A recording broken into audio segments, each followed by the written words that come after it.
Saya melihat adanya unjuk rasa penolakan Undang-Undang Cipta Kerja yang pada dasarnya dilatar belakangi oleh disinformasi mengenai substansi dari undang-undang ini dan hoax di media sosial. Saya ambil contoh, ada informasi yang menyebut tentang penghapusan UMP, upah minimum provinsi, UMK, upah minimum kota kabupaten, UMSP, upah minimum sektoral provinsi. Hal ini tidak benar, karena faktanya upah minimum regional, UMR, tetap ada. Ada juga yang menyebutkan bahwa upah minimum dihitung per jam. Ini juga tidak benar. Tidak ada perubahan dengan sistem yang sekarang.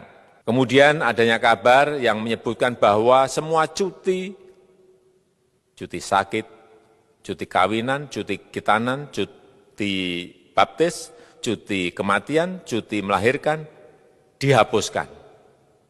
Dan tidak ada kompensasinya. Saya tegaskan juga ini tidak benar. Hak cuti tetap ada dan dijamin. Kemudian apakah perusahaan bisa mem-PHK kapanpun secara sepihak? Ini juga tidak benar.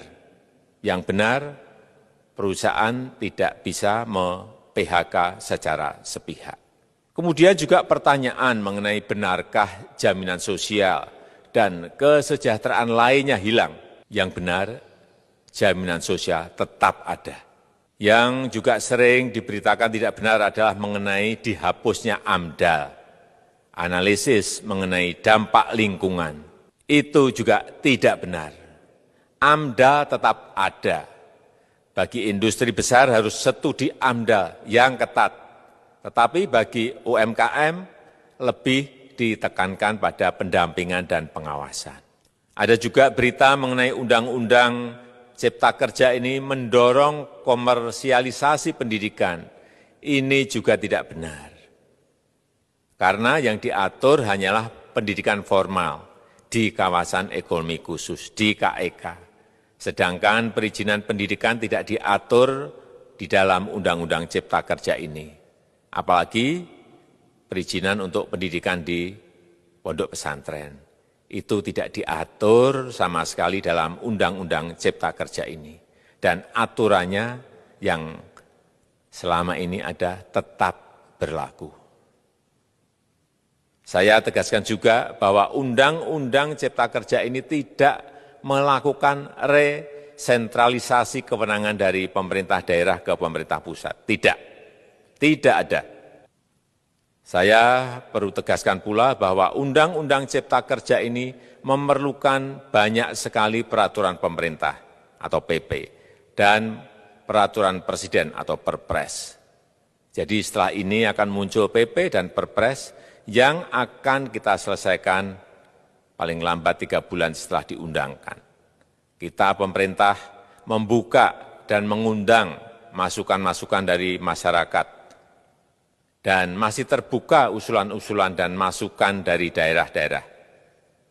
Pemerintah berkeyakinan melalui Undang-Undang Cipta Kerja ini jutaan pekerja dapat memperbaiki kehidupannya dan juga penghidupan bagi keluarga mereka. Dan kalau masih ada, jika masih ada ketidakpuasan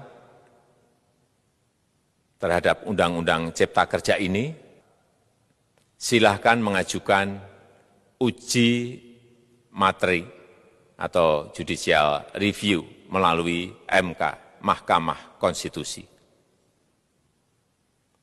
Sistem ketatanegaraan kita memang mengatakan seperti itu. Jadi, kalau masih ada yang tidak puas dan menolak, silahkan diajukan uji materi ke MK. Saya rasa itu yang bisa saya sampaikan pada kesempatan yang baik ini. Terima kasih. Wassalamualaikum warahmatullahi wabarakatuh.